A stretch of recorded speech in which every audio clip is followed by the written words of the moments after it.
Hello students, तो कैसे हैं आप। आज जो टॉपिक हम पढ़ने जा रहे हैं that is respiration in human beings. Yes students, as you know कि हमने पिछली बार पढ़ा था कि रेस्पिरेशन इन एक्वाटिक एनिमल्स या प्लांट्स में कैसे होता है, तो हम ह्यूमन बींग्स का अब लेंगे। ये ह्यूमंस की जो बॉडी होती है, as you already know, as I have already told you that it is very complicated. So humans they take air through nostrils. Through nostrils हम एयर लेते हैं, उसके बाद जो ये नॉस्ट्रल्स के थ्रू जो है हमारे नॉस्ट्रल्स में फाइन हेयर लाइक स्ट्रक्चर्स होते हैं। उनका काम होता है टू फिल्टर द एयर, यानी कि जो पैसेज होता है उसको क्या रखना, उसको हमेशा प्यूरिफाई रखना। और जो ये नेज़ल पैसेज होती है, इसमें म्यूकस भी होता है और ये भी इसी प्रोसेस में हमें हेल्प करती है। And from there the air is pass throat से ये लंग्स की तरफ जाता है। लेकिन हमारी थ्रोट में रिंग्स ऑफ कार्टिलेज प्रेजेंट होती है, just like this. They are just like, देखिए आप यहाँ पर मैंने दिखाया है ये डिस्क लाइक स्ट्रक्चर्स, यानी कि ring like structures, they are of cartilage. ऐसा क्यों होता है? बिकॉज दिस इंश्योर दैट जो एयर पैसेज है ये कोलैप्स ना हो जाए। विद इन द लंग्स में ही मतलब स्मॉल ट्यूब्स होते हैं जो टर्मिनेट हो जाते हैं बलून लाइक स्ट्रक्चर्स में, जिनको हम एल्वियोलाई कहते हैं। जो एल्वियोलाई होते हैं they are very important structures and they are also called as a respiratory units, and they produce a surface for the exchange of gases को एक्सचेंज करने में यही सरफेस प्रोड्यूस करते हैं। एंड एल्वियोले जो होते हैं, इनके जो वॉल्स होते हैं, they have many numerous blood vessels to transport oxygen into the circulatory system. देखो, जो जैसे ये ब्रीदिंग साइकिल होता है, मतलब जो ऑक्सीजन अंदर और कार्बन डाइऑक्साइड बाहर, लंग्स में हमेशा एक मतलब वॉल्यूम ऑफ एयर रहता है that we call as residual volume. मतलब जिस दौरान ये साइकिल चल रहा होता है, सो जो हमारे मतलब जो वाइटल ऑर्गन्स होते हैं उनको इनसफिशिएंट ऑक्सीजन ना मिले, मतलब उनको कोई प्रॉब्लम ना हो, इसलिए हमेशा हमारे लंग्स में एक रेजिड्यूअल वॉल्यूम ऑफ एयर रहता है, so there is sufficient time oxygen और कार्बन डाइऑक्साइड को एक्सचेंज करने में इनको सफिशिएंट टाइम मिले। लेकिन तब तक हमारी लंग्स में एक मतलब वॉल्यूम ऑफ एयर रहता है that we call as residual volume. And diaphragm जो है, it's an very important structure, very important part जो ये प्ले करता है during this breathing process. Diaphragm क्या होता है? बेसिकली देखो, मैंने यहाँ पर आपको यहाँ पर शो किया हुआ है, diaphragm is actually A Doom shape muscle blow lungs and heart. During inhalation, जब हम ऑक्सीजन अंदर लेते हैं, जो ये डायफ्राम होता है ये कंट्रैक्ट हो जाता है, that means it moves down, and rib gauge जो होता है इट एक्सपैंड्स। एंड एक्सहेलेशन के दौरान क्या होता है, जब CO2 बाहर निकलता है तो जो डायफ्राम होता है ये रिलैक्स करता है, that means it moves up. जो रिब केज होती है ये स्मॉलर बन जाती है एज रिब मसल्स जो है रिलैक्स करती है। यहाँ पर मैंने आपको रेस्पिरेटरी सिस्टम जो है वो आपको दिखाया है। देखिए यहाँ पर दिस इज़ फेरिंग्स, यहाँ पर फिर मैंने लैरिंग्स मतलब एक दिस पार्ट, ये जो सोलन पार्ट है जिसको हम एडम्स एबल भी कहते हैं या वॉइस बॉक्स भी कहते हैं। देन विंड पाइप, ये स्मॉल जो कार्टिलेज सिस्टम होती है, this is called as a wind pipe. And उसके बाद जो ये विंड पाइप है ये डिवाइड हो जाता है ब्रोंकस में, यानी कि एक मतलब एज यू नो कि हमारी बॉडी में दो लंग्स हैं, तो ये इन दोनों लंग्स में डिवाइड हो जाता है।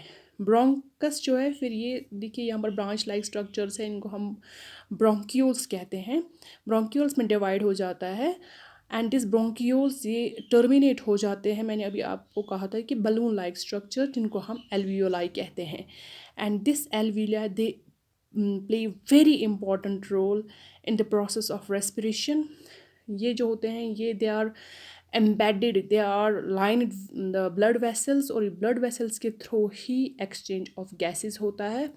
और एल्वियोलाई जो होता है दे एक्ट एज, मैंने आपको कहा, respiratory units of human beings. Okay, and now students, अब डाइजेशन भी हो गई, रेस्पिरेशन भी हो गया, यानी कि एनर्जी प्रोड्यूस हो गई। लेकिन अब देखिए, जब हम let me site you small example, अगर हम खाना पकाएंगे, मतलब अपने किचन में खाना पकाते हैं, लेकिन जब ये खाना वहाँ पर पकता है, ठीक है, ये खाना फिर डिफरेंट मतलब जगहों पर आपको रूम्स में पहुँचाना है, ठीक है, या आपको किसी और को खिलाना है, तो उसका एक वाया मीडिया होता है जिसको हम ट्रांसपोर्ट कहते हैं, या फिर आपको अपने घर से स्कूल तक जाना है, तो आप किसके थ्रू जाएंगे, तो एक ट्रांसपोर्ट सिस्टम होता है। सिमिलरली जो ह्यूमन बॉडीज़ में होता है कि जो न्यूट्रिएंट्स प्रेजेंट होते हैं फूड में, या फिर जो ऑक्सीजन होता है, मतलब जिसमें, या फिर रेस्पिरेशन के दौरान जो मतलब दिस एक्सचेंज हो जाता है गैसेस का, oxygen in and carbon dioxide out, तो मतलब ये कैसे होता है, तो इसके लिए भी एक ट्रांसपोर्ट सिस्टम होता है that we call as transportation in human beings. जो ट्रांसपोर्टेशन इन ह्यूमन बींग्स है, it consists of two parts, blood circulatory system and lymphatic system. Blood circulatory system में क्या होता है, it consists of blood, heart and blood vessels. And lymphatic system, it's also part of human circulatory system, and इसके जो components है that is lymph vessel and lymph nodes. चलिए मैं आपको थोड़ा बहुत इंट्रोडक्शन दे देती हूँ ब्लड का। जो ये ब्लड होता है, plasma, okay, plasma is a fluid medium जिसमें जो सेल्स होती हैं दे आर सस्पेंडेड। इस प्लाज्मा का क्या काम होता है, it transports food, carbon dioxide and nitrogenous waste in dissolve form, okay. Oxygen भी कैरी करती है, मतलब ये जो रेड ब्लड सेल्स होती है हमारी ब्लड में, okay, and many other substances, जैसे हम सॉल्ट्स या फिर बाकी जो इम्पोर्टेंट सब्सटेंसेस है, ये भी ट्रांसपोर्ट करता है blood. Human heart, human heart as you know it's a muscular organ, it composed of cardiac muscles, ठीक है, and this heart we also call it as pumping organ, जो ये क्या करता है, it pumps the blood. Systole और diastole जो दो टर्म्स हैं, सिस्टोल क्या होता है, इट्स अ कंट्रैक्शन, जब हमारी कार्डियक मसल्स है वो जो कंट्रैक्ट करती हैं, तो इस प्रोसेस को मतलब इसके लिए एक मतलब स्पेशल टर्म है that is systole. And diastole, जब कार्डियक मसल्स हमारी रिलैक्स करती हैं। यहाँ पर मैंने आपको हार्ट का स्ट्रक्चर दिया है। जो ह्यूमन हार्ट होता है, इट हैज़ 4 चैम्बर्स। अब देखिए यहाँ पर जो मतलब लेफ़्ट साइड में 2 चैम्बर्स होते हैं, राइट साइड में 2 चैम्बर्स होते हैं, and this upper part is called as a left atrium, left ventricle, right atrium and right ventricle. So human, इसके 4 चैम्बर्स होते हैं। इसी तरह से बाकी जो ऑर्गेनिजम्स है, जैसे एम्फीबियंस एंड बाकी जो रेप्टाइल्स होते हैं, उनके 3 चैम्बर्स होते हैं। इसी तरह जो फिशेस होती है उनमें 2 चैम्बर्स होते हैं। Now the blood vessels, types of blood vessels, मतलब हमारी बॉडी में जो होती हैं, arteries, veins and capillaries. Arteries जो है, they are thick walled blood vessels and they carry oxygenated blood from heart to different organs. Except जो होती है, एक्सेप्शन इसमें है कि आर्टरीज हमेशा कैरी करती हैं प्योर ब्लड, हार्ट से सप्लाई करती हैं टू डिफरेंट ऑर्गन्स। लेकिन पल्मोनरी आर्टरी एक ऐसी आर्टरी है जो डीऑक्सीजनेटेड ब्लड करती है carry from heart to lungs for oxygenation. Veins they are thin walled blood vessels, ये कैरी करते हैं हमेशा deoxygenated blood from different organs to the heart. Except pulmonary vein, ये हमेशा कैरी करती है oxygenated blood from lungs to other to the heart. उसके बाद आ जाती है हमारी कैपिलरीज, छोटी छोटी सी ये कैपिलरीज होती है, बड़ी थिन होती है, बहुत ही स्मॉल होती हैं, बहुत ही स्लिम होती हैं। इतनी थिन होती है कि जो इनकी ब्लड वेसल्स की जो ये वॉल होती है, they are single walled, single celled and they are very thin, they are very thin, okay.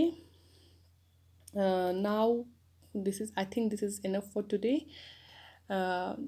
In the next few videos ये हम elaborately पढ़ेंगे, थोड़ा बहुत इंट्रोडक्शन मैंने आपको दिया। Till then, goodbye.